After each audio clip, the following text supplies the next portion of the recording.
As far as the Suns, Wolf, you take a step back and you look at it, and it's easy to get caught up in the details. It's easy to get caught up in rumors or reports. I feel like the line between reports and rumors is getting kind of blurred on the Suns when it comes to some of this stuff.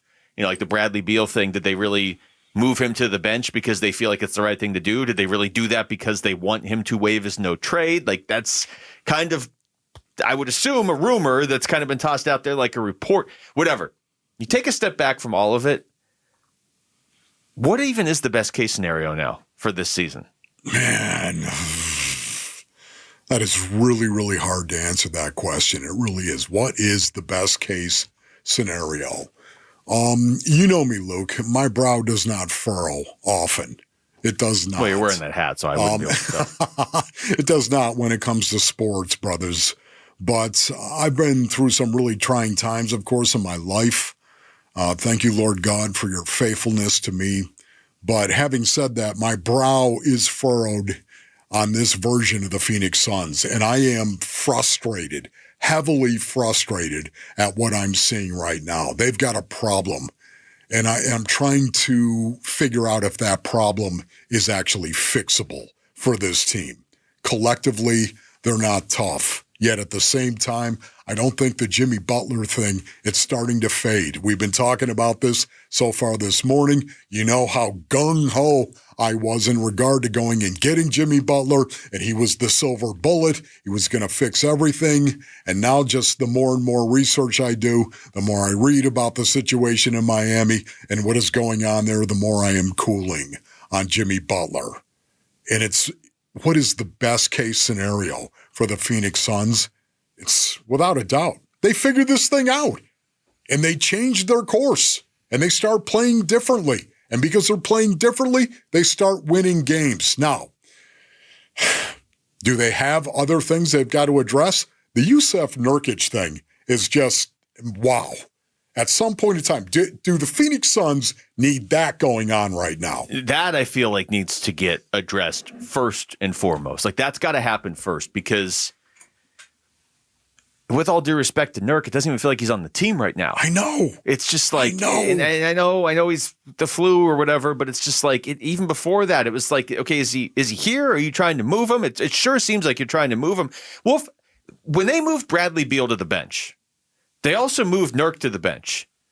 Did we ever talk about the fact that Nurk was going to the bench? No, because it was such an afterthought. Because unfortunately, that's sort of, whether it's him, whether that's how the team is using him, whether that's how the team is treating him, I don't care whose fault it is at this point. Like the trade deadline's in 3 weeks from tomorrow.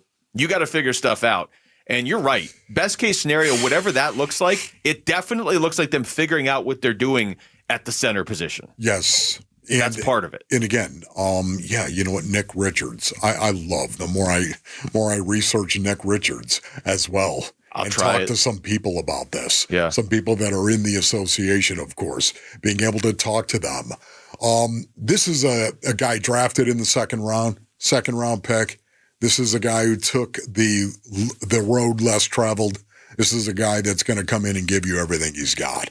You know what? That sounds like what the Phoenix Suns need. Now, again, I'm not saying Nick Richards is going to fix everything when he comes in. I'm not saying that. What I am saying is he's going to bring physicality immediately. Well, he's going to bring athleticism and some mobility inside the paint immediately. They have all of these like vague, complicated, intertwined intangibles that they need to fix.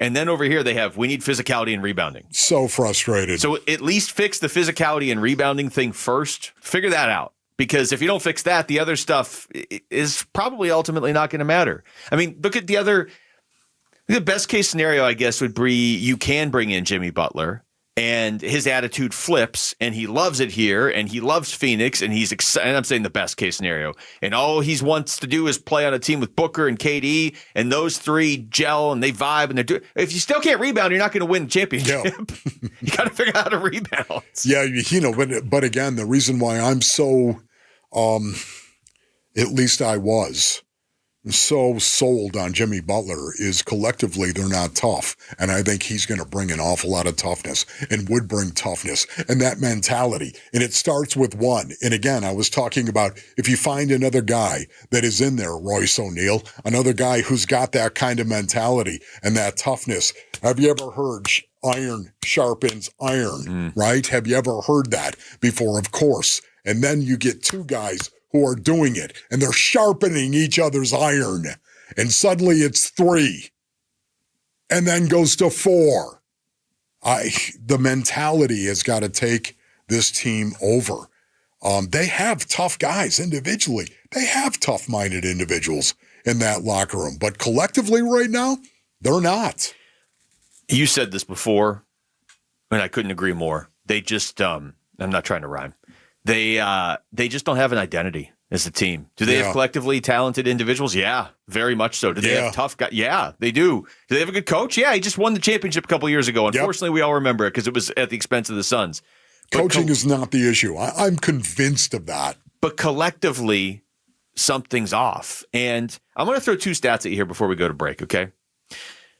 To match last year's record, last year's regular season record, a record that I don't think anybody was excited about when it happened. It was fine. Right. They have to go 30-13 the rest of the way. Okay.